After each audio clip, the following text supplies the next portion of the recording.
Welcome back to my YouTube channel. അപ്പോൾ പുതിയൊരു വീഡിയോയിലേക്ക് എല്ലാവർക്കും സ്വാഗതം. അപ്പോൾ ഇന്നത്തെ വീഡിയോ എന്ന് പറയുന്നത് ഒരു ടൈപ്പ് ഓഫ് ഡിസ്കഷൻ അല്ലെങ്കിൽ കുറച്ച് വർത്തമാനം. ഡിസ്കഷൻ എന്ന് പറയുന്നത് ഡേറ്റിംഗ് ആപ്പ്, അതിനെക്കുറിച്ചാണ് നമ്മുടെ ഇന്നത്തെ ഒരു വിശകലനം. ഇതിൻ്റെ പ്രസക്തി അല്ലെങ്കിൽ ഇതിൻ്റെ നല്ല വശം, ഇതിൻ്റെ കെട്ടവശം എന്താണിത്, അത്തരത്തിലുള്ള കുറേ കാര്യങ്ങൾ ഞാൻ എന്തായാലും ഈ വീഡിയോയിൽ ഉൾപ്പെടുത്തുന്നതായിരിക്കും.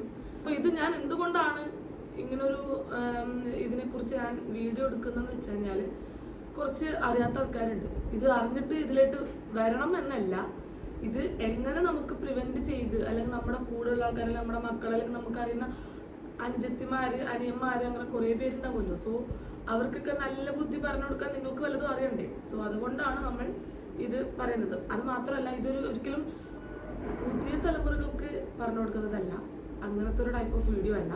ഇത് പുതിയ തലമുറ വാർത്തെടുക്കുന്ന കുറച്ച് പഴയ തലമുറകളുണ്ടല്ലോ, അപ്പോൾ അവർക്ക് വേണ്ടിയിട്ടാണ് ഈ ഒരു വീഡിയോ. അല്ലെങ്കിൽ അവർ മനസ്സിലാക്കേണ്ട കുറച്ച് കാര്യങ്ങളാണ് നമ്മൾ ഈ ഒരു വീഡിയോയിൽ ഉൾക്കൊള്ളിച്ചിട്ടുള്ളത്. സോ വീഡിയോ എന്തായാലും പൂർണ്ണമായിട്ട് കാണാനായിട്ട് ശ്രമിക്കുക. ഓക്കെ, നേരത്തെ ഒരുപാട് പ്രാവശ്യം ഞാൻ ഈ ആപ്പിനെ കുറിച്ചും അല്ലെങ്കിൽ ഇതിനെക്കുറിച്ചൊക്കെ കേട്ടിട്ടുണ്ടെന്ന് പറഞ്ഞാൽ ഞാനിതിൽ യൂസ് ചെയ്തിട്ടില്ല, പക്ഷേ ഞാൻ ഇതിനെക്കുറിച്ച് അറിഞ്ഞിട്ടുണ്ടായിരുന്നു. അപ്പം ഞാനിങ്ങനെ ഒരു ക്യൂരിയോസിറ്റി ഉണ്ടായിരുന്നു, എന്തായിരിക്കും ഇത്, അല്ലെങ്കിൽ ഇതെന്തിനാണുള്ളത് എന്നുള്ളൊരു ക്യൂരിയോസിറ്റിയെ ഞാൻ 2-3 days ഇതിനെക്കുറിച്ച് ഒന്ന് അനലൈസ് ചെയ്തായിരുന്നു. പിന്നെ കുറച്ച് ലേറ്റസ്റ്റ് ആയിട്ടുള്ള ന്യൂസും കാര്യങ്ങളും ഞാൻ ഈ ഒരു ഇതിൻ്റെ ഇടയിൽ ഞാൻ കുറച്ച് സെർച്ച് ചെയ്തിട്ടുണ്ടായിരുന്നു. സോ അപ്പോൾ അതുകൊണ്ടാണ് മെയിനായിട്ട് ഇതിനെക്കുറിച്ചുള്ള ഒരു വീഡിയോ എടുക്കാം, അല്ലെങ്കിൽ ഒരു വിശകലനം, അതായിരിക്കും കുറച്ചും കൂടി ബെറ്റർ. അപ്പോൾ ഏതെങ്കിലും രീതിയിൽ നിങ്ങൾക്കും ഹെൽപ്ഫുൾ ആണെന്നുണ്ടെങ്കിൽ ആയിക്കോട്ടെ എന്ന് വെച്ചു. അതുകൊണ്ടാണ് ഞാൻ ഈ ഒരു വീഡിയോ എടുക്കുന്നത്. ഓക്കെ, അപ്പോൾ നമ്മൾ എന്താണ് ഡേറ്റിംഗ് ആപ്പ് എന്ന് പറഞ്ഞുകൊണ്ട് തന്നെ നമ്മുടെ വീഡിയോ ആരംഭിക്കാം കേട്ടോ. സോ അപ്പോൾ ചുരുക്കത്തിൽ പറഞ്ഞാൽ, അല്ലെങ്കിൽ എളുപ്പത്തിൽ നിങ്ങൾക്ക് മനസ്സിലാവുന്ന ഭാഷയിൽ പറഞ്ഞു കഴിഞ്ഞാൽ, ഡേറ്റിംഗ് ആപ്പ് എന്നത് പുതിയ ആളുകളെ പരിചയപ്പെടാനും സംസാരിക്കാനും സൗഹൃദമോ ബന്ധമോ, അതായത് പ്രണയബന്ധമോ തുടങ്ങാൻ സഹായിക്കുന്ന ഒരു മൊബൈൽ ആപ്പാണ് ഡേറ്റിംഗ് ആപ്പ്.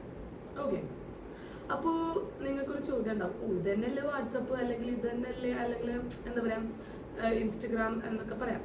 പക്ഷേ ഇൻസ്റ്റഗ്രാം അല്ലെങ്കിൽ വാട്സാപ്പിലെ കുറച്ചും കൂടി വ്യത്യസ്തമായിട്ടുള്ള കുറച്ച് ആപ്പുകളാണ് ഡേറ്റിംഗ് ആപ്പുകൾ.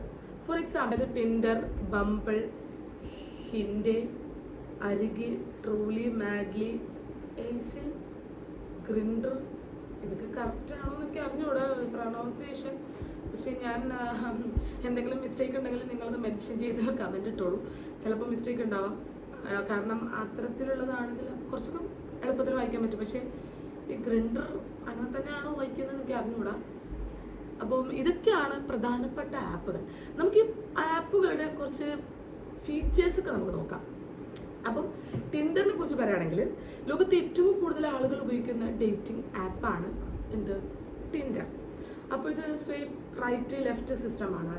അതായത് ഞാനേതോ ഷോർട്ട് ഫിലിമിലൊക്കെ കണ്ടിട്ടുണ്ട്, ഈ കാണിക്കലുണ്ടായി ഇങ്ങനെ സ്വൈപ്പ് ചെയ്ത് പോകുന്നത്. അപ്പോൾ മാച്ചിങ് ആയിട്ടുള്ള പെർഫെക്ഷൻ വരുമ്പം അവിടെ സ്റ്റക്ക് ചെയ്ത് മെസ്സേജ് അയക്കുക, അങ്ങനത്തെ കുറച്ച് ഇതാണെന്നാണ് നിൻ്റെ ഒരു ഊഹം ശരിയാണെങ്കിൽ. അപ്പോൾ ആ ഒരു സെറ്റപ്പാണ്, അല്ലെങ്കിൽ ആ ഒരു സിസ്റ്റമാണ് ഈ ടിൻഡർ എന്ന് പറയുന്ന ഇതിൽ വരുന്നത്. കോളേജ് വിദ്യാർത്ഥികളും യുവാക്കളും കൂടുതലായി ഉപയോഗിക്കുന്നു.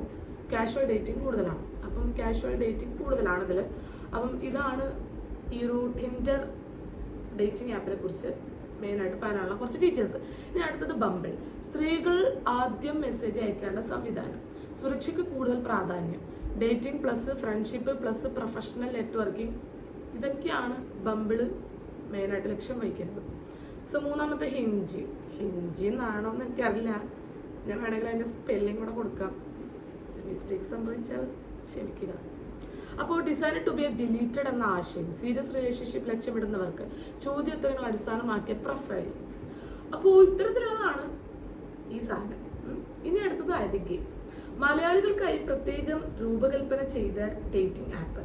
മലയാള ഭാഷയിൽ ചാറ്റ്, കേരള പ്ലസ് ഗൾഫ് മലയാളികൾ കൂടുതൽ. ഇതാണ് അരികെ എന്ന് പറയുന്നത്. ഒരു ട്രൂലി, മാഡ്ലി, ഈ ഒരു ആപ്പ് വന്നിട്ട് ഇന്ത്യൻ സംസ്കാരം പരിഗണിച്ചുള്ള ഡേറ്റിംഗ് ആപ്പ്. വേരിഫിക്കേഷൻ സിസ്റ്റം ഉണ്ട്. മാരേജ് മൈൻഡഡ് യൂസേഴ്സ് കൂടുതലാണ്. Aisle serious dating and long term relationship. Paid based model കൂടുതലായി ഉപയോഗിക്കുന്നു. വർക്കിംഗ് പ്രൊഫഷണൽസ് ഇടയിൽ പോപ്പുലർ. അപ്പം ഇതൊക്കെയാണ് എയ്സിലിൻ്റെ ഫീച്ചേഴ്സ്. പിന്നെ ഗ്രിൻഡർ LGBTQ+ കമ്മ്യൂണിറ്റിക്കായിട്ടുള്ള ഡേറ്റിംഗ് ആപ്പ്. വാവ്. അപ്പോൾ ഇതിൻ്റെ ഇടയിൽ അതാണല്ലോ അതിൻ്റെ അങ്ങനെ ഒരു പേര് വന്നതല്ലേ. ഓക്കെ, അപ്പോൾ LGBTQ+ കമ്മ്യൂണിറ്റിക്കായിട്ടുള്ള ഡേറ്റിംഗ് ആപ്പാണ് ഈ ഗ്രിൻഡർ എന്നാണോ എനിക്കറിയില്ല പ്രൊണൗൺസിയേഷൻ. അപ്പം പ്ലസ് അതിന് വേറൊരു ഫീച്ചർ എന്താണെന്ന് വെച്ചാൽ ഗേ ഓർ ബൈസെക്ഷൽ മെൻ കൂടുതലായി ഉപയോഗിക്കുന്നു. കേരളത്തിലും ഉപയോഗമുണ്ട്. സുരക്ഷാ ജാഗ്രത ആവശ്യമാണ്.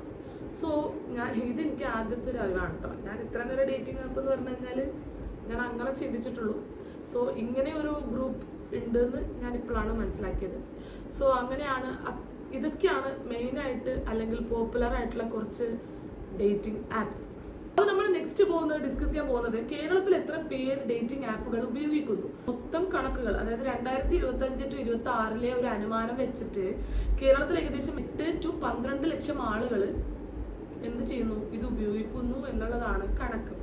ഇത് കേരളത്തിന്റെ ജനസംഖ്യയുടെ ഏകദേശം 2 to 3%. പ്രധാനപ്പെട്ട കേരളത്തിലെ ഒരു ഡേറ്റിംഗ് ആപ്പാണല്ലോ അരികെ. ഇന്ത്യയിലെ ആദ്യ മലയാളി ഡേറ്റിംഗ് ആപ്പ്. മൊത്തം ഉപഭോക്താക്കളിൽ 70% കേരളത്തിൽ നിന്നുള്ളവരാണ്. അരികേക്ക് ലക്ഷക്കണക്കിന് ഉപഭോക്താക്കളുണ്ട്. പിന്നെ ടിൻഡർ, ബംബിൾ, ഹിഞ്ചി. ഇന്ത്യയിൽ ഇവയ്ക്ക് കോടിക്കണക്കിന് ഉപഭോക്താക്കളുണ്ട്. അതായത് ടിൻഡർ, ബംബിൾ, ഹിഞ്ചി കോടിക്കണക്കിന് ഉപഭോക്താക്കളുണ്ട്. കേരളത്തിൽ മാത്രമായിട്ടുള്ളൊരു ഷെയർ എന്ന് പറയുന്നത് 3 to 5%. ഇതിൽ മെയിനായിട്ട് എവിടത്തെ ആൾക്കാരാണെന്ന് വെച്ചാൽ കൊച്ചി, തിരുവനന്തപുരം, കോഴിക്കോട് പോലുള്ള നഗരങ്ങളിലാണ് ഇതിൻ്റെ ഉപയോഗം കൂടുതലുള്ളത്. പിന്നെ എസ്ലി മലയാളം യൂസേഴ്സ്. എസ്ലി ടീം പറയുന്നത് 7.2% പുരുഷന്മാരാണ് ഉപഭോക്താക്കൾ, 3.9% സ്ത്രീ ഉപഭോക്താക്കൾ. വർഷം തോറും 31% വളർച്ച. അപ്പം നിങ്ങളൊന്ന് ആലോചിച്ചാൽ മതി, 31% ഓരോ വർഷം കൂടുന്തോറും വളർച്ചയുണ്ടെങ്കിൽ എത്രത്തോളം ആളുകളാണ് ഇത് യൂസ് ചെയ്യുന്നത്. പിന്നെ ഇതിന്റെ പ്രായം, ലിംഗവിഭജനം എന്നൊക്കെ പറഞ്ഞു കഴിഞ്ഞാൽ പുരുഷന്മാർ 65 മുതൽ 70% വരെ ഇത് യൂസ് ചെയ്യുന്ന ആൾക്കാരാണ്. പിന്നെ സ്ത്രീകൾ 30 മുതൽ 35% ഇതിന്റെ ഉപഭോക്താക്കളാണ്. അപ്പോൾ അതിനൊരു വേരിയേഷൻസ് കണ്ടോ. പിന്നെ പ്രായവിഭാഗം എന്ന് വെച്ച് കഴിഞ്ഞാൽ 18 മുതൽ 35 വയസ്സ് വരെ ആരാണ്? കോളേജ് വിദ്യാർത്ഥികളും ജോലി ചെയ്യുന്ന യുവാക്കളുമാണ് ഇതിൽ മെയിനായിട്ടുള്ള ഉപഭോക്താക്കൾ എന്ന് പറയുന്നത്. അപ്പോൾ കേരളത്തിൽ ഏറ്റവും കൂടുതൽ ഈ ഡേറ്റിംഗ് ആപ്പ് യൂസ് ചെയ്യുന്ന നഗരങ്ങൾ അല്ലെങ്കിൽ ജില്ലകൾ അല്ലെങ്കിൽ ഏരിയ എന്നൊക്കെ ചോദിച്ചു കഴിഞ്ഞാൽ നമ്മൾ നേരത്തെ പറഞ്ഞതുപോലെ കൊച്ചി, തിരുവനന്തപുരം, കോഴിക്കോട്, തൃശ്ശൂർ, കണ്ണൂർ ഈ ഒരു പ്രദേശങ്ങളാണ് ഒരുപാട് ഉപഭോക്താക്കളുള്ള സ്ഥലങ്ങൾ. Kerala specific official census data നിലവിലില്ലാത്തത് കൊണ്ട് തന്നെ നമുക്ക് Money Control, Times of India, New Indian Express അത്തരത്തിലുള്ള വിശ്വാസയോഗ്യമായിട്ടുള്ള വാർത്താ സ്രോതസ്സുകളിൽ നിന്നാണ് നമുക്ക് ഈ ഡാറ്റകൾ കിട്ടിയിട്ടുള്ളത്. അതിൻ്റെ അടിസ്ഥാനമാക്കിയുള്ള അനുമാനങ്ങൾ മാത്രമാണ് ഞാൻ ഇപ്പോൾ ഈ പറഞ്ഞിട്ടുള്ളത്. അപ്പോൾ നിങ്ങൾ കേട്ടിട്ടുള്ളത് പോലെ നമ്മൾ ഇത്രയും നേരം ഡിസ്കസ് ചെയ്തത് കേരളം. എന്തുകൊണ്ട് ഞാൻ കേരളം ചൂസ് ചെയ്തു എന്നല്ലേ? എന്തിനും ഏതിനും കേരളത്തിനെ ചുറ്റിപ്പറ്റിയിട്ടാണ് നമ്മൾ ജീവിക്കുന്നത്, അല്ലെങ്കിൽ കേരളം നമ്മുടെ ഒരു അയൽ സംസ്ഥാനമാണ്. സോ എന്തുകൊണ്ടും നമ്മളും കേരളം ഏകദേശം ഒരുപോലെ കാണാനാണ് ഞാൻ ഈ വീഡിയോയിൽ ആഗ്രഹിച്ചിട്ടുള്ളത്. നമ്മുടെ മക്കൾ ഒരുപാട് പേര് പഠിക്കുന്നവരും വർക്ക് ചെയ്യുന്നവരും അങ്ങനെ എല്ലാ രീതിയിലും നമ്മൾ കേരളമായിട്ട് കണക്റ്റഡ് ആണ്. അതുകൊണ്ടാണ് ഞാൻ ആ ഒരു രീതിയിൽ അങ്ങനത്തെ കുറച്ച് ഡാറ്റാസുകളൊക്കെ പറഞ്ഞിട്ടുള്ളത്. ഇനി നമ്മൾ പോകുന്നത് ലക്ഷദ്വീപിനെ കുറിച്ച് സംസാരിക്കാനാണ്. അപ്പോൾ ലക്ഷദ്വീപിലെ ഡേറ്റിംഗ് ആപ്പുകൾ ഉപയോഗിക്കുന്നവരുടെ എണ്ണം സംബന്ധിച്ച് ഔദ്യോഗിക കണക്കുകളില്ല. ഓഫ് കോഴ്സ് നമ്മളൊരു കുഞ്ഞു തുരുത്തായത് കാരണം ഔദ്യോഗികമായ കണക്കും കാര്യങ്ങളും നമുക്ക് ഇല്ല, അല്ലെങ്കിൽ ആരും എവിടെയും രേഖപ്പെടുത്തിയിട്ടില്ല, അല്ലെങ്കിൽ അതിന് സംബന്ധിച്ചിട്ടുള്ള സെൻസസും കാര്യങ്ങളും നടന്നിട്ടില്ല. അതാണ് സത്യം. അതിനാൽ താഴെ കൊടുക്കുന്ന ജനസംഖ്യ അല്ലെങ്കിൽ ഇന്റർനെറ്റ് പ്രവേശനം, മീഡിയ റിപ്പോർട്ടുകൾ, ആപ്പ് പ്ലാറ്റ്ഫോമുകളുടെ സാന്നിധ്യം എന്നിവയെ അടിസ്ഥാനമാക്കിയിട്ട് ഒരു യുക്തിസഹമായ അനുമാന കണക്കുകളാണ് നമ്മളിവിടെ പറയാനായിട്ട് ഉദ്ദേശിക്കുന്നത്. അപ്പോൾ ലക്ഷദ്വീപിലെ എത്ര പേര് ഡേറ്റിംഗ് ആപ്പുകൾ യൂസ് ചെയ്യുന്നുണ്ട് എന്ന് ചോദിച്ചാൽ ഞാൻ നേരത്തെ പറഞ്ഞ പോലെ നമുക്ക് ഒരിക്കലും അക്യുറേറ്റ് ആയിട്ട് ഒരു ഉത്തരം ലഭിക്കില്ല, അല്ലേ? യെസ്, ഇല്ല. എങ്കിലും നമ്മൾ ഏകദേശം ഒരു ഇന്റർനെറ്റിന്റെ സഹായത്തോടെ, ഗൂഗിളിന്റെ സഹായത്തോടെ നമ്മൾ സെർച്ച് ചെയ്തിട്ടുള്ള കാര്യങ്ങൾ എന്തൊക്കെയാണെന്നുള്ളതാണല്ലോ വിശകലനം. അപ്പൊ നമുക്ക് കടക്കാം. ലക്ഷദ്വീപ് അടിസ്ഥാന വിവരം എന്ന് വെച്ച് കഴിഞ്ഞാൽ മൊത്തം ജനസംഖ്യ ഏകദേശം 65,000 പേരാണ് നമ്മുടെ ലക്ഷദ്വീപിലത്തെ മൊത്തം ജനസംഖ്യ എന്ന് പറയുന്നത്. ഓക്കെ, ചെറിയ ദ്വീപുകൾ, പരമ്പര, സാമൂഹിക ഘടന അത്തരത്തിലുള്ളതാണ് നമ്മുടെ ഒരു പ്രദേശം. ഓക്കെ, കർശനമായ സാമൂഹിക സാംസ്കാരിക നിയന്ത്രണങ്ങൾ നമ്മുടെ ലക്ഷദ്വീപിലുണ്ട്. അതുകൊണ്ടാണ് നമ്മുടെ ലക്ഷദ്വീപ് മുന്നോട്ട് പോകുന്നത്. ആ ഒരു കൾച്ചർ ബേസിലാണ് നമ്മൾ മുന്നോട്ട് പോകുന്നത്. അപ്പം ഡേറ്റിംഗ് ആപ്പ് ഉപയോഗം അനുമാനം 2025-26 അതാണ് നമ്മുടെ ടാഗ്ലൈൻ, അല്ലെങ്കിൽ അതിനെക്കുറിച്ചാണ് നമ്മൾ ഇനി പറയാൻ പോകുന്നത്. ലക്ഷദ്വീപിൽ ഏകദേശം 500 മുതൽ 1200 പേര് വരെ ഡേറ്റിംഗ് ആപ്പുകൾ, അതായത് Tinder, Bumble, truly, madly, quack അതൊരു പുതിയ സാധനമാണല്ലോ, തുടങ്ങിയവ ഉപയോഗിക്കുന്നവരിൽ പെടുന്ന സംഖ്യകൾ എന്നൊക്കെ പറയാം. ഓക്കെ, അപ്പോൾ ഇത് മൊത്തം ജനസംഖ്യയുടെ ഏകദേശം 0.8% to 1.8% മാത്രമാണ്. ഓക്കെ, അപ്പോൾ ഈ എത്ര ശതമാനമാണ്, അതായത് 500 to 1200 എന്ന് പറയുന്നത് ശതമാന കണക്കാണ് ഞാനിപ്പോൾ പറഞ്ഞത്.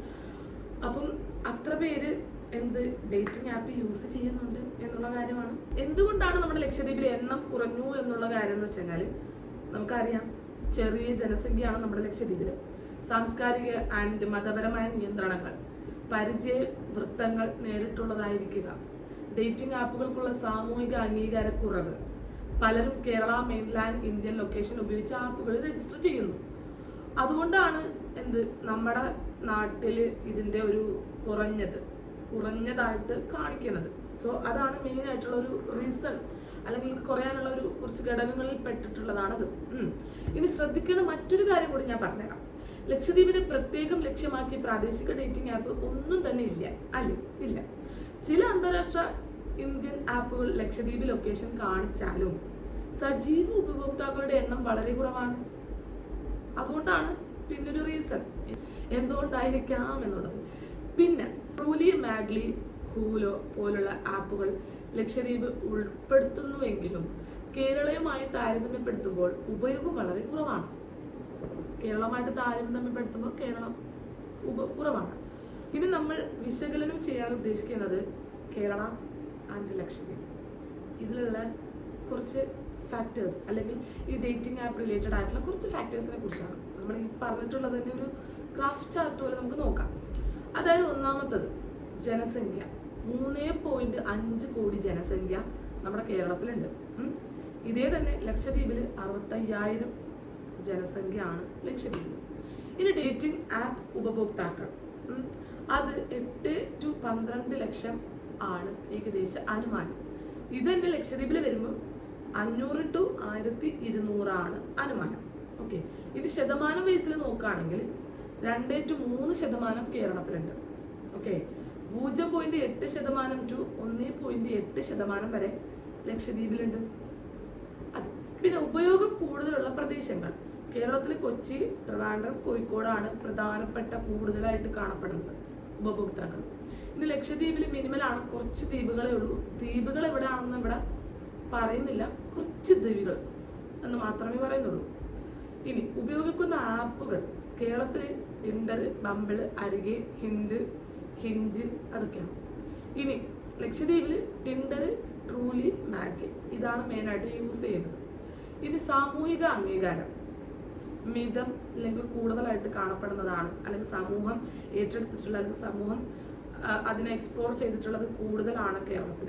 പക്ഷെ ലക്ഷദ്വീപിൽ കുറവാണ്.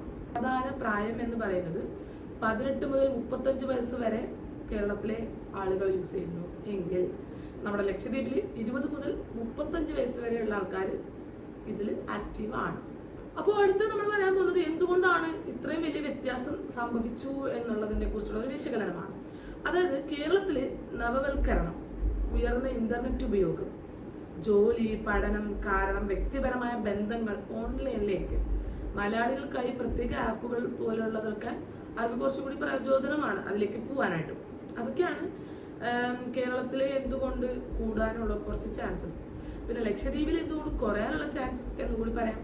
ചെറിയ ജനസംഖ്യ, അടുത്ത ബന്ധുവൃത്തങ്ങൾ, പിന്നെ ശക്തമായ സാംസ്കാരിക ആൻഡ് മതപരമായ നിയന്ത്രണങ്ങൾ, പിന്നെ സ്വകാര്യതാ ഭയം, അതുപോലെ തന്നെ ഡേറ്റിംഗ് എന്ന ആശയം സാമൂഹികമായി സ്വീകരിക്കപ്പെടാത്തത്. ഇതൊക്കെ കൊണ്ടാണ് നമ്മുടെ ലക്ഷദ്വീപിൽ കുറവ്.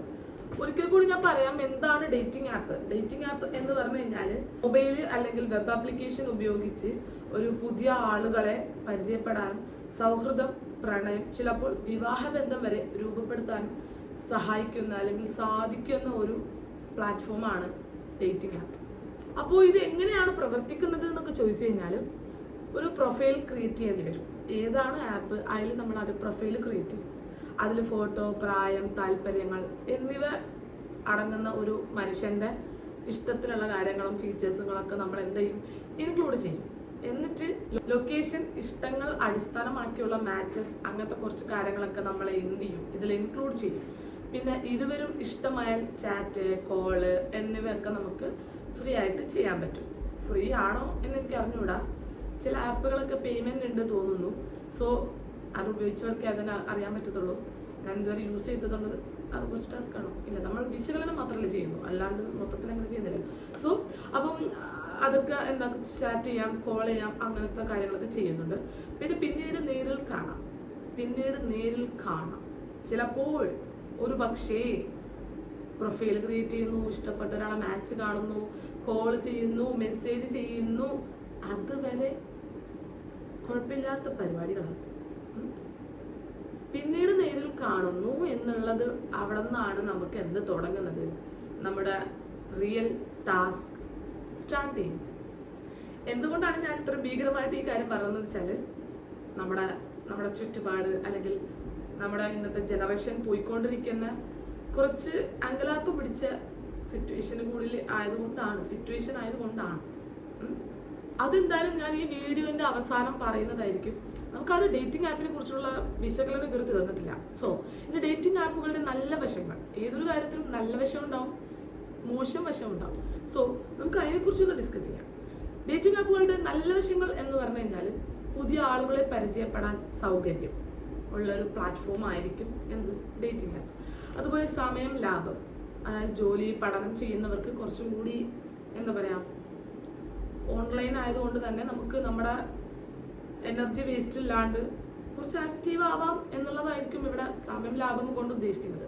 പിന്നെ ദൂരെയുള്ള ആളുകളുമായി ബന്ധം, പിന്നെ ആദ്യം സംസാരിച്ച് മനസ്സിലാക്കാം. പിന്നെ ചിലർക്ക് ഒരു എന്താ പറയുക, ഓപ്പോസിറ്റ് ജെൻഡറിനോട് സംസാരിക്കാൻ അല്ലെങ്കിൽ മെസ്സേജസ് അയക്കാൻ ഒരു കമ്മ്യൂണിക്കേഷൻ ട്രബിൾ ചില മനുഷ്യന്മാർക്ക് ഉണ്ടാവലുണ്ട്. സോ അത്തരത്തിലുള്ള ഒരു ഫീലിങ്സ് ഒക്കെ നമുക്ക് എന്താ മാറ്റാം. ഈ ഒരു ആപ്പ് കൊണ്ട് നമുക്ക് അതൊന്ന് ഓവർകം ചെയ്ത് വരാം എന്നുള്ളത് ഇതിൻ്റെ ഒരു പോസിറ്റീവ് വശമാണ്. ഇനി നമുക്ക് ഡേറ്റിംഗ് ആപ്പുകളുടെ ചീത്ത വശങ്ങൾ കാണാം. അപ്പം ഒന്നാമത്തെ കാര്യം, വ്യാജ പ്രൊഫൈലുകൾ ഓഫ് കോഴ്സ് നമുക്ക് പ്രശ്നമാണ്. ചിലപ്പോൾ നമ്മൾ വ്യാജമല്ല, അതുകൊണ്ട് മറ്റുള്ള ആൾക്കാരും വ്യാജമല്ലാത്ത രീതിയിൽ നമ്മൾ ഇടപഴകുന്നത് ഉറപ്പായിട്ടും അപകടം പിടിച്ച കാര്യമാണ്. So take care that. അപ്പം ആ ഒരു കാര്യം എന്താണ്, ഒരു ചീത്ത വശമായിട്ട് കാണാം. അതുമൂലം പല കാര്യങ്ങളും, ഇൻസിഡന്റുകളും സംഭവിക്കാം. ഓക്കെ, അപ്പോൾ പണം തട്ടിപ്പ്, ബ്ലാക്ക് മെയില്, അപ്പോൾ അത്തരത്തിലുള്ള കാര്യങ്ങൾ എന്താക്കും, ഉത്ഭവിക്കും. പിന്നെ ഫോട്ടോ, വീഡിയോ ദുരുപയോഗം. അപ്പം ഫോട്ടോയിൻ്റെ നമ്മൾ ചിലപ്പോൾ ഞാൻ പറഞ്ഞില്ലേ, നമ്മൾ ജെന്യൂൻ ആയതുകൊണ്ട് എല്ലാവരും ജെന്യൂൻ ആവണമെന്ന് ഒരു നിർബന്ധമൊന്നുമില്ല. സോ നമ്മുടെ ഫോട്ടോ വെച്ചിട്ട് അല്ലെങ്കിൽ നമ്മുടെ വീഡിയോസ് വെച്ചിട്ട് എന്തെങ്കിലും ദുരുപയോഗം ചെയ്യുന്ന ആൾക്കാരുണ്ടെന്നുണ്ടെങ്കിൽ, അവരുടെ കയ്യിലൊക്കെ പെട്ടു എന്നുണ്ടെങ്കിൽ ഉറപ്പായിട്ടും നമുക്കത് പ്രശ്നമാണ്. അപ്പോൾ അത് ഇതിൻ്റെ ഒരു ചീത്ത വശമാണ്. സോ മാനസികമായിട്ടുള്ള സമ്മർദ്ദത്തിലേക്ക് നമുക്ക് അത് നയിക്കും എന്നുള്ള കാര്യമാണ് ഇതിലെ മറ്റൊരു ചീത്ത വശം. പിന്നെ ലൈംഗിക അതിക്രമം, ചൂഷണം, ഇതൊക്കെ എന്താക്കും, പാർട്ട് ഓഫ് ദ ചീത്ത വശമാണ്. ഉറപ്പായിട്ടും അറിയാലോ നമുക്ക്. ഇപ്പം അതിപ്പോൾ ഡേറ്റിംഗ് ആപ്പ് എന്നല്ല, മൊത്തത്തിൽ ഒരു സോഷ്യൽ മീഡിയയിലൂടെ പരിചയപ്പെടുന്ന ആൾക്കാരുണ്ട്, പിന്നെ അല്ലാണ്ട് പരിചയപ്പെടുന്ന ആൾക്കാരുണ്ട്, അല്ലാണ്ട് കുറേ പ്രശ്നങ്ങളുണ്ട്. അത്തരത്തിലുള്ള പ്രശ്നങ്ങളൊക്കെ എന്താണ് ഇതിലും ബാധകമാണ്. അതുകൊണ്ടാണ് ആ ഒരു പോയിന്റ് ഇവിടെ വന്നിട്ടുള്ളത്. ഇനി പ്രായപൂർത്തിയാകാത്തവരെ ലക്ഷ്യമാക്കൽ. പിന്നെ പ്രായപൂർത്തിയാക്കാത്തവരെ ലക്ഷ്യമാക്കൽ എന്ന് പറയുന്നത് നമുക്കറിയാം, നമ്മൾ കുറച്ചും കൂടി മെച്യൂർഡുള്ള ആൾക്കാരെ വരെ പറ്റിക്കുന്ന കാലമാണ് അല്ലേ. അപ്പോൾ മെച്യൂരിറ്റി ഇല്ലാത്തൊരു വ്യക്തിനെ എത്രത്തോളം അവർക്ക് യൂസ് ചെയ്യാം അല്ലെങ്കിൽ യൂട്ടിലൈസ് ചെയ്യാം എന്നുള്ള കാര്യം നമുക്ക് ഊഹിക്കാനേ ഉള്ളൂ. മനസ്സിലായോ? അതുകൊണ്ടാണ്, കാരണം അവരുടെ മെന്റൽ എബിലിറ്റി അല്ലെങ്കിൽ അവർക്ക് ഡിസിഷൻ മേക്ക് ചെയ്യാനുള്ള ഒരു കഴിവ് അല്ലെങ്കിൽ ആ ഒരു ഇത് അവർക്ക് ഉണ്ടായിന്ന് വരില്ല. സോ അവർക്ക് അതിന്റെ ശേഷി കുറവായിരിക്കും, അതാണ് പ്രതികരണ ശേഷി കുറവായിരിക്കും അല്ലേ. ചില മണ്ടത്തരങ്ങൾ ചാടിയിട്ട് അതിനെ സോർട്ട് ഔട്ട് ചെയ്യാൻ എന്താ ചെയ്യുക, എന്താ വഴി, അങ്ങനെയൊക്കെ ആലോചിക്കാൻ ഒരുപാട് നിൽക്കത്തില്ല അവരോട് എന്താണോ കൽപ്പിക്കുന്നത് അത് ചെയ്യും. അത് ചെയ്യുന്നവരാരായിരിക്കും? കൂടുതലും ഈ പ്രായമാകാത്തവരാണെങ്കിൽ ഡിസിഷൻ മേക്ക് ചെയ്യാൻ കുറച്ച് ഡിഫിക്കൽട്ട് ആയതുകൊണ്ട് തന്നെ അവരെ അറ്റാക്ക് അല്ലെങ്കിൽ അവരെ കുറച്ചും കൂടി ലക്ഷ്യമാക്കൽ കൂടുതലാണ്. എന്ന് വെച്ച് എത്ര പേർക്കാണ് ഇന്ന് ഇൻസ്റ്റഗ്രാം, ഫേസ്ബുക്ക് ഇല്ലാത്ത കുഞ്ഞു കുട്ടികൾ വരെ സാധനങ്ങളുണ്ട്. സോ അതൊക്കെ ഇതിൽ പെടും, അല്ലെങ്കിൽ എന്താ പറയാ, ഇതിന്റെ ഒരു പാർട്ടായിട്ട് വരും. ഓക്കെ, അപ്പോൾ ഇത്രയും കാര്യങ്ങളാണ് ചീത്ത വശങ്ങൾ എന്നതുകൊണ്ട് നമ്മൾ വിശകലനം ചെയ്തിട്ടുള്ളത്. അപ്പോൾ അടുത്ത നമ്മൾ ഡിസ്കസ് ചെയ്യാൻ പോകുന്നത് കേരളത്തിൽ ഡേറ്റിംഗ് ആപ്പുകൾ വഴി നടന്ന കുറ്റകൃത്യങ്ങളാണ്. ലക്ഷദ്വീപില് ഇത്തരത്തിലുള്ള ഒരു കേസുകൾ റിപ്പോർട്ട് ചെയ്തിട്ടുണ്ടോ എന്ന് ഞാൻ സെർച്ച് ചെയ്തു, കുറെ ചോദിച്ചു ആരോടൊക്കെ. കാര്യമായിട്ട് എനിക്ക് അതിനൊരു സൊല്യൂഷൻ അല്ലെങ്കിൽ ആ ഒരു സൊല്യൂഷൻ അല്ല, ആ ഒരു കേസിനെ കുറിച്ച് എനിക്ക് കിട്ടിയിട്ടില്ല. ചിലപ്പോൾ സംഭവിക്കാത്തതാണെന്നൊന്നും ഞാൻ വിശ്വസിക്കുന്നില്ല, എന്നാലും എവിടെയൊക്കെ സംഭവിക്കാനുള്ള ചാൻസസ് ഉണ്ട്. അതിപ്പോൾ ലക്ഷദ്വീപിൽ തന്നെ സംഭവിക്കണം എന്നൊന്നും നിർബന്ധമില്ലല്ലോ. ലക്ഷദ്വീപിലെ കുട്ടികളാണെങ്കിലും പണിയെടുക്കാൻ വരുന്ന ആൾക്കാരാണെങ്കിലും പല രീതിയിലുള്ള എക്സ്പീരിയൻസ് അല്ലെങ്കിൽ ഇൻസിഡന്റുകളൊക്കെ അവരവരുടെ ലൈഫിൽ സംഭവിച്ചേക്കാം. സോ അത് റിപ്പോർട്ട് ചെയ്യാത്തത് കൊണ്ട് നമുക്കത് അറിയാനുള്ള ചാൻസസ് കുറവാണ്. സോ റിപ്പോർട്ട് ചെയ്തിട്ടുള്ളത് കേരളത്തിൽ ഒരുപാടുണ്ട്. സോ നമുക്ക് അതിനെക്കുറിച്ച് ഡിസ്കസ് ചെയ്യാം. ഓക്കെ, അപ്പം കേരളത്തിലെ ഡേറ്റിംഗ് ആപ്പുകൾ വഴി നടന്ന കുറ്റകൃത്യങ്ങൾക്ക് ഉദാഹരണമായിട്ട് ഞാനൊരു കാര്യം പറയാം. ഒന്നാമത്തെ കാര്യം ഹണി ട്രാപ്പ് ആൻഡ് എക്സ്റ്റോർഷൻ. ഇത് പറഞ്ഞിട്ടുള്ളതെന്ന് വെച്ചാൽ വ്യാജ വനിതാ പ്രൊഫൈലുകൾ. ഈ പ്രൊഫൈലുകളൊക്കെ ക്രിയേറ്റ് ചെയ്ത് ചിലപ്പോൾ ആണുങ്ങൾ തന്നെ ആയിരിക്കും. അപ്പൊ വ്യാജമായിട്ട് ഒരു അടിപൊളി കാണാൻ കുറച്ച് ലുക്കുള്ള അല്ലെങ്കിൽ കുറച്ചും കൂടി എക്സ്പോസ് ചെയ്തിട്ടുള്ള കുറച്ച് പ്രൊഫൈലുകൾ കാര്യങ്ങളൊക്കെ വെക്കുമ്പോൾ ഓട്ടോമാറ്റിക്കലി എന്ത് സംഭവിക്കും? ആണുങ്ങളൊക്കെ അട്രാക്ട് ചെയ്യും. സോ അവരെ ഫോളോ ചെയ്യും, അല്ലെങ്കിൽ കുറച്ചും കൂടി അടുക്കാനായിട്ട് ശ്രമിക്കും. ആ ഒരു രീതിയിൽ സംഭവിക്കുന്നതാണ് ഇത്തരം കേസുകൾ. ഇത് കൂടുതലും എറണാകുളം, കോട്ടയം, തിരുവനന്തപുരം ഇതിലൊക്കെയാണ് ഈ ഒരു ഹണി ട്രാപ്പ്. എന്തായാലും കേട്ടിട്ടുണ്ടാവും. ഹണി ട്രാപ്പ് ഒക്കെ എന്ന് പറയുന്നത് ഈ ഒരു ടൈപ്പ് ഓഫിലൊക്കെ നമ്മുടെ ഡേറ്റിംഗ് ആപ്പ് മുഖ്യ പങ്ക് വയ്ക്കുന്നു എന്നുള്ളതാണ്. ഓക്കെ, ഇത് രണ്ടാമത്തത് LGBTQ+ ഉപഭോക്താക്കളെ ലക്ഷ്യമാക്കി ആക്രമണം. കേരള പോലീസ് ഗ്രിൻഡർ വഴി ആളുകളെ വിളിച്ചു മർദ്ദനം, കവർച്ച, ഭീഷണി നടത്തിയ സംഘങ്ങളെ അറസ്റ്റ് ചെയ്തു. 2025 നിരവധി ജില്ലകളിൽ കേസുകൾ. അപ്പോൾ ഇത്തരത്തിലുള്ള കേസുകളും റിപ്പോർട്ട് ചെയ്യുന്നുണ്ട്. ഓക്കെ, മൂന്നാമത്തെ കാര്യം പ്രായപൂർത്തിയാകാത്ത കുട്ടികളുടെ ലൈംഗിക പീഡനം. ഡേറ്റിംഗ് ആപ്പുകൾ ഉപയോഗിച്ച് 16 വയസ്സുകാരനെ വർഷങ്ങളോളം ലൈംഗികമായി ചൂഷണം. 10 മേലെ പേർ അറസ്റ്റ്. കാസർഗോഡ്, കണ്ണൂർ, കോഴിക്കോട്, എറണാകുളം ഈ ജില്ലകളിലാണ് കൂടുതൽ ആൾക്കാരെ ഈ ഒരു രീതിയിൽ അറസ്റ്റ് ചെയ്തിട്ടുള്ളത്. സോ കണ്ടില്ലേ, പ്രായപൂർത്തിയാകാത്ത കുട്ടികളുടെ ലൈംഗിക ആക്രമണമാണ്. ഇതൊരിക്കലും ഗേൾസിന് മാത്രമല്ല ബോയ്സിനും സംഭവിക്കാം. പിന്നെ പ്രത്യേകിച്ചൊരു കാര്യം പറയാൻ, നമ്മളൊരിക്കലും വിചാരിക്കരുത് പെണ്ണുങ്ങൾക്ക് മാത്രമാണ് പ്രശ്നങ്ങൾ അല്ലെങ്കിൽ പെണ്ണുങ്ങളാണ് എപ്പോഴും ബലിയാടാവുന്നത്. അങ്ങനെയല്ല, ഈക്വലായിട്ട് ആൺകുട്ടികൾ അല്ലെങ്കിൽ ആണുങ്ങൾ ഇത് അനുഭവിക്കുന്നുണ്ട്. സോ നമ്മൾ ഒരിക്കലും ഒരു പെണ്ണുങ്ങൾ മാത്രമായിട്ട് അല്ലെങ്കിൽ ആണുങ്ങൾ മാത്രം അങ്ങനെയല്ല, ഇത് ഈക്വലായിട്ട് രണ്ട് ജെൻഡറിനും ഈക്വൽ ആയിട്ടുള്ളൊരു പ്രോബ്ലമാണ്. ഡേറ്റിംഗ് ആപ്പ് ഉപയോഗിക്കുമ്പോൾ അത്യാവശ്യ സുരക്ഷാ നിർദ്ദേശങ്ങൾ അതും പറയാം. കാരണം തീരെ അറിയാത്തവർക്ക് വേണ്ടിയിട്ടാണല്ലോ നമ്മൾ ഈ ഒരു കാര്യം പറയുന്നത്. ഞാൻ ഓൾറെഡി പറഞ്ഞല്ലോ. സോ ഏകദേശം എല്ലാത്തിനെ കുറിച്ചും ഒരു ധാരണ ഉണ്ടാവണം. എന്നാൽ മാത്രമേ നമ്മൾ പറയുന്ന കാര്യത്തെക്കുറിച്ച് ഒരു വ്യക്തമായിട്ടുള്ള ഒരു ധാരണ ഉണ്ടാവുള്ളൂ കേൾക്കുന്ന ആളുകൾക്ക്. സോ ഡേറ്റിംഗ് ആപ്പ് ഉപയോഗിക്കുമ്പോൾ അത്യാവശ്യ സുരക്ഷാ നിർദ്ദേശങ്ങൾ എന്താണെന്ന് വെച്ചാൽ OTP, ബാങ്ക് വിവരങ്ങൾ, ആധാർ ഒരിക്കലും നൽകരുത്. ഈ സോഷ്യൽ മീഡിയയിൽ പോലും നമ്മൾ ഒരിക്കലും ഷെയർ ചെയ്യാക്കാൻ പാടില്ല. പിന്നെ ഡേറ്റിംഗ് ആപ്പിൽ ഒട്ടും പാടില്ല എന്നുള്ളതാണ് മെയിൻ കാര്യം. പിന്നെ സ്വകാര്യ ഫോട്ടോ, വീഡിയോ അയക്കരുത്. ഒരിക്കലും സ്വകാര്യമായിട്ടുള്ള കാര്യങ്ങളും ഫോട്ടോസും വീഡിയോസും ഒന്നും അയക്കാൻ നിൽക്കരുത്. നമുക്ക് ആ ഒരു വ്യക്തി ആരാന്ന് അറിയില്ല. ആ ഒരു വ്യക്തി ഒറിജിനൽ ആണോ അല്ലെങ്കിൽ ജെന്യൂൻ ആണോ അല്ലെങ്കിൽ അങ്ങനെ ഒരു മനുഷ്യൻ ഉണ്ടോ എന്ന് പോലും നമുക്ക് അറിയില്ല. മനസ്സിലാണോ? ആ ഒരു സമയത്ത് നമ്മുടെ പ്രൈവറ്റ് ആയിട്ടുള്ള അല്ലെങ്കിൽ നമ്മുടെ സ്വകാര്യമായിട്ടുള്ള നിമിഷങ്ങൾ, സ്വകാര്യമായിട്ടുള്ള കാര്യങ്ങളൊന്നും ആർക്കും അയച്ചു കൊടുക്കാണ്ടിരിക്കുക. എന്തിനാ? സ്വന്തം ബന്ധുക്കാർക്ക് പോലും അയച്ചു കൊടുക്കാൻ പറ്റാത്ത കാര്യമാണ്. പിന്നെ എങ്ങനെയാണ് അൺനോൺ ആയിട്ടുള്ള ഒരാൾക്ക് അയച്ചു കൊടുക്കുക എന്നുള്ളത് നിങ്ങൾ യുക്തിപരമായിട്ടൊന്ന് ചിന്തിച്ചു നോക്കാം. പിന്നെ ആദ്യ കൂടിക്കാഴ്ച പൊതുസ്ഥലത്ത് മാത്രം. ഞാൻ ഒരിക്കലും കൂടിക്കാഴ്ച റെക്കമെൻഡ് ചെയ്യത്തില്ല. പക്ഷെ എങ്കിൽ കൂടിയും കൂടിക്കാഴ്ച നടത്താൻ ഉദ്ദേശിക്കുന്ന 2 ഫ്രണ്ട്സുകളാണെന്നുണ്ടെങ്കിൽ പൊതുസ്ഥലത്താക്കാനായിട്ട് ശ്രമിക്കുക. പിന്നെ സംശയം തോന്നിയാൽ ബ്ലോക്ക് ആൻഡ് റിപ്പോർട്ടും. ഉറപ്പായിട്ടും എല്ലാവർക്കും അറിയാവുന്ന അല്ലെങ്കിൽ എല്ലാവരുടെയും കയ്യിലുള്ള ഒരു സൊല്യൂഷനാണ് ബ്ലോക്ക് ആൻഡ് റിപ്പോർട്ട് എന്ന് പറയുന്നത്. നിങ്ങൾക്ക് എന്തെങ്കിലും മിസ്ബിഹേവ് അല്ലെങ്കിൽ എന്തെങ്കിലും ഒരു ഉറപ്പായിട്ട് ബ്ലോക്ക് ചെയ്യുക, റിപ്പോർട്ട് അടിക്കുക, അത്ര തന്നെ. അങ്ങനെയൊക്കെ ഒരു ചിന്തിക്കൽ എന്ന് പറയുന്ന പോർഷൻ അവിടെ നമ്മൾ കാണിക്കേണ്ട ആവശ്യമൊന്നുമില്ല. പിന്നെ 1930 ഈ നമ്പറിലേക്ക് എന്തെങ്കിലും ഇൻസിഡന്റ് ഉണ്ടെങ്കിൽ നിങ്ങൾ അറിയിക്കാൻ ശ്രമിക്കുക, അല്ലെങ്കിൽ റിപ്പോർട്ട് ചെയ്യുക, കേസുകൾ റിപ്പോർട്ട് ചെയ്യാൻ ശ്രമിക്കുക. ഇഫ് എന്തെങ്കിലും നടന്നിട്ടുണ്ടെന്നുണ്ടെങ്കിൽ, നടക്കാത്ത കേസാണെന്നുണ്ടെങ്കിൽ നിങ്ങൾ സേഫാണ്, നിങ്ങൾക്ക് കുഴപ്പമൊന്നുമില്ല. എന്തേലും വിഷയത്തിൽ മണ്ടത്തരങ്ങൾ സംഭവിച്ചിട്ട് നടക്കുകയാണെന്നുണ്ടെങ്കിൽ 1930 എന്ന നമ്പറിലേക്ക് എന്താക്കുക, അറിയിക്കുക. അതാണ് നമ്മുടെ പോലീസ് സൈബർ സെല്ലിന്റെ നമ്പർ. അപ്പോൾ അതിൽ വിളിച്ച് അറിയിക്കുക, കാര്യങ്ങൾ അറിയിക്കുക. പിന്നെ അവർ പറഞ്ഞുതരും എന്താ ചെയ്യേണ്ടത്, എങ്ങനെ സോർട്ട് ഔട്ട് ചെയ്യേണ്ടതെന്നുള്ള വരെ അവർ പറഞ്ഞു. അപ്പം ഡേറ്റിംഗ് ആപ്പിനെ കുറിച്ച് ഏകദേശം ധാരണ എല്ലാവർക്കും വന്നിട്ടുണ്ടാവില്ലേ? അപ്പോൾ ഡേറ്റിംഗ് ആപ്പ് എന്ന് പറയുന്നത് ഇതൊക്കെ തന്നെയാണ്. ഇനി നമ്മൾ പറയാൻ പോകുന്നത് ഡേറ്റിംഗ് ആപ്പിന്റെ റിയലിസ്റ്റിക് ആയിട്ടുള്ളൊരു വശമാണ്. നമ്മളിപ്പോൾ ഒരു ChatGPT അല്ലെങ്കിൽ ഗൂഗിളിലിട്ട് എന്താണ് ഡേറ്റിംഗ് ആപ്പ് എന്നൊക്കെ പറഞ്ഞു കഴിഞ്ഞാൽ സിമ്പിളായിട്ട് ഇതൊക്കെ തന്നെ വരുള്ളൂ. എന്ത് സൗഹൃദം ബിൽഡ് ചെയ്യുക, റിലേഷൻ കണ്ടെത്തുക, ഫ്രണ്ട്ഷിപ്പ് ഉണ്ടാക്കുക, പിന്നെ കല്യാണം വരെ പോകുന്നതാണല്ലോ നമുക്ക് പറഞ്ഞിട്ടുള്ളത്. ഇതില്ലാണ്ട് വേറൊരു വശമുണ്ട് മക്കളെ, വേറൊരു വശം. അത് കുറച്ച് ഡേഞ്ചർ പിടിച്ച വശമാണ്. എന്തിനാണ് ഞാനിത് ഡേഞ്ചർ പിടിച്ച വശം എന്ന് പറയാനുള്ള കാരണം എന്ന് വെച്ചാൽ, നമ്മൾ പലപ്പോഴും ചിന്തിക്കും സോഷ്യൽ മീഡിയ നല്ലതാണ് അല്ലെങ്കിൽ സോഷ്യൽ മീഡിയയുടെ ഉപയോഗം നല്ലതിനാണ് എന്ന്. ഓഫ് കോഴ്സ് നല്ല വശമുണ്ട്. സോഷ്യൽ മീഡിയക്കാണെങ്കിലും ഏതൊരു കാര്യത്തിനാണെങ്കിലും ഒരു നല്ല വശം ഉണ്ടാവും അല്ലേ?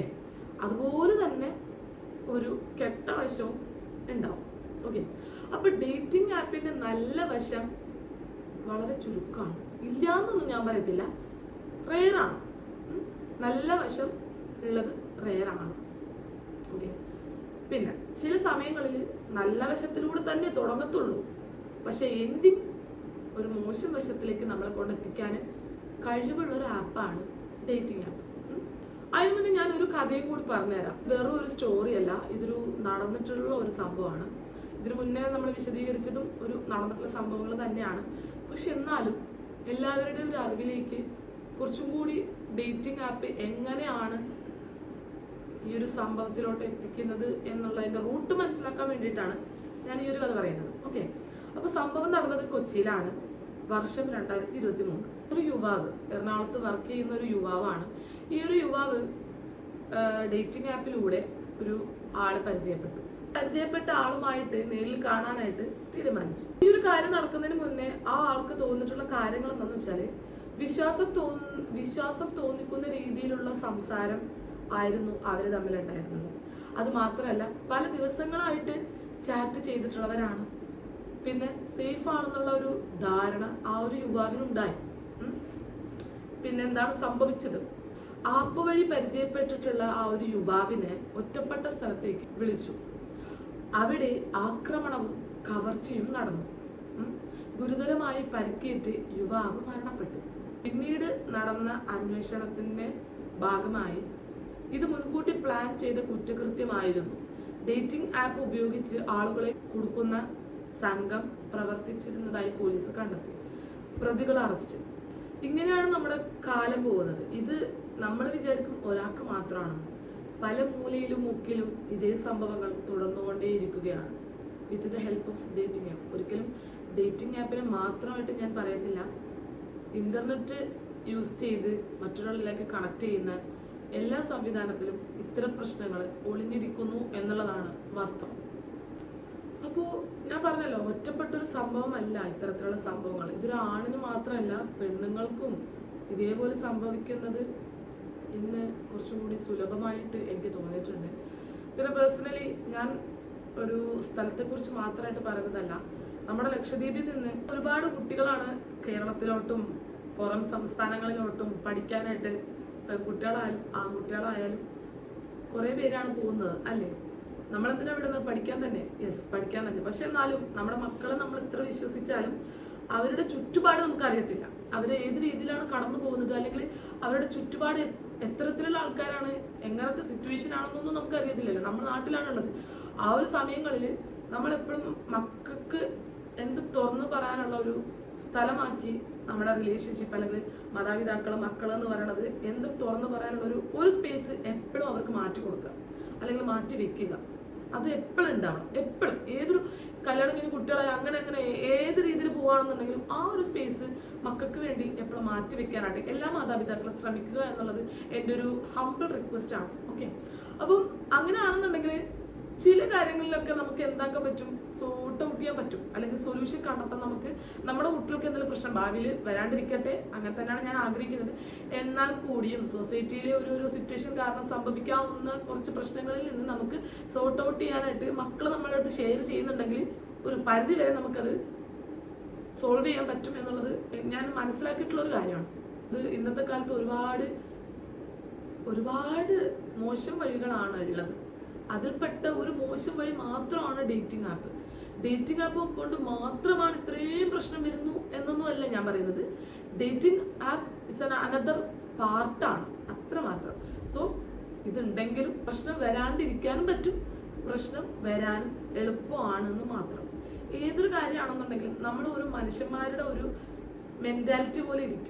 ഓരോ പ്രശ്നങ്ങളും അല്ലെങ്കിൽ ഓരോ സോൾവും അല്ലെങ്കിൽ ഓരോ പ്രശ്നത്തിൽ പോയി തലവെക്കുന്നതും എല്ലാം നമ്മുടെ ഒരു മനുഷ്യ മെന്റാലിറ്റി അല്ലെങ്കിൽ ഒരു മനുഷ്യന്റെ ഒരു ഇതുപോലെ ഇരിക്കും. എന്താന്ന് വെച്ചാൽ സ്വഭാവം പോലെ അല്ലെങ്കിൽ ഒരു മനുഷ്യന്റെ പെരുമാറ്റ രീതി പോലെ അല്ലെങ്കിൽ മനുഷ്യൻ എടുക്കുന്ന ഡിസിഷൻ പോലെ എല്ലാം അവന്റെ ഒരു ബിഹേവിയറൽ അപ്രോച്ച് പോലെ ഇരിക്കും. ഓക്കെ, എന്നാണ് ഞാൻ വിശ്വസിക്കുന്നത്.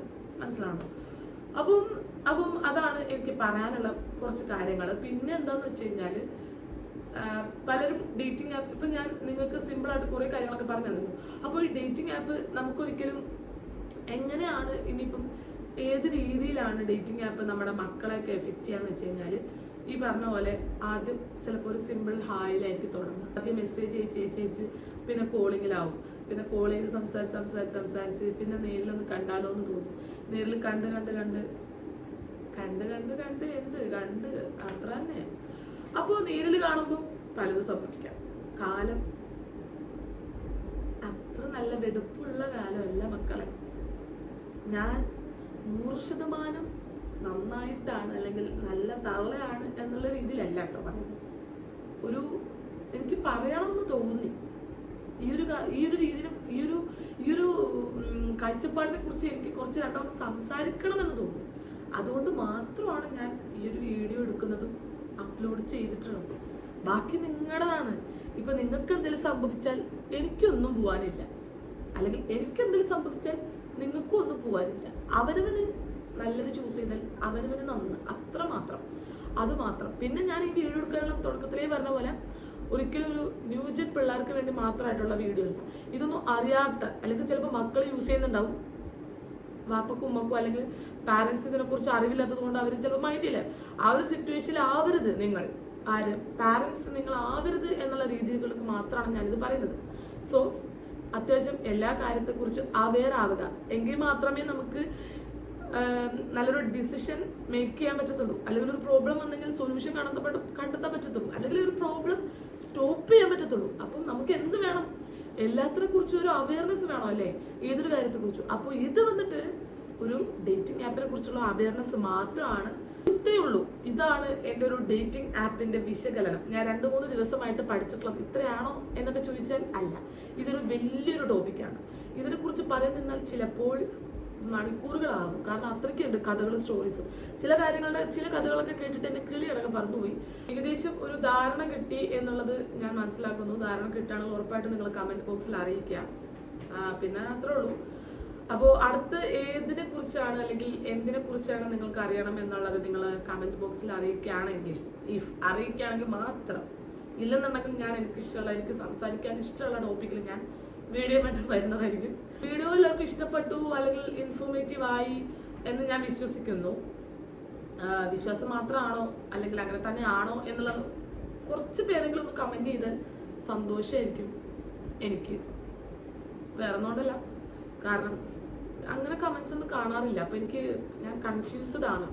എന്റെ വീഡിയോ ഇഷ്ടപ്പെടുന്നുണ്ടോ ഇല്ല, വെറുതെ ഇങ്ങനെ പോവാണോ, ഒരു റിയാക്ഷൻ ഇല്ല. റിയാക്ഷൻ ഉണ്ടെങ്കിലും ഇല്ലെങ്കിലും ഞാൻ വീഡിയോ ഇട്ടുകൊണ്ടിരിക്കും. അത് പിന്നെ എനിക്കൊരു ഇഷ്ടമുള്ള ഒരു കാര്യമായതുകൊണ്ട് ഞാൻ എന്തായാലും ഇട്ടുകൊണ്ടിരിക്കും. പിന്നെ എനിക്ക് അറിയാനുള്ളൊരു തരം കൊണ്ട് ഞാൻ അങ്ങനെ പറഞ്ഞെന്നുള്ളൂ. അപ്പം അത്രേ ഉള്ളൂ. അപ്പോൾ വീഡിയോ എല്ലാവർക്കും ഇഷ്ടപ്പെട്ടു എന്ന് വിചാരിക്കുന്നു. വീഡിയോ ഇഷ്ടപ്പെടാണെങ്കിൽ ഉറപ്പായിട്ടും ലൈക്ക് ചെയ്ത് സബ്സ്ക്രൈബ് ചെയ്യാണ്ട് കാണുന്നവരാണെന്നുണ്ടെങ്കിൽ സബ്സ്ക്രൈബ് ചെയ്യാൻ മറക്കരുത്. അപ്പോൾ അടുത്തൊരു പുതിയ വീഡിയോ കാണുന്നവരിക്കും. Bye guys. Ta-da!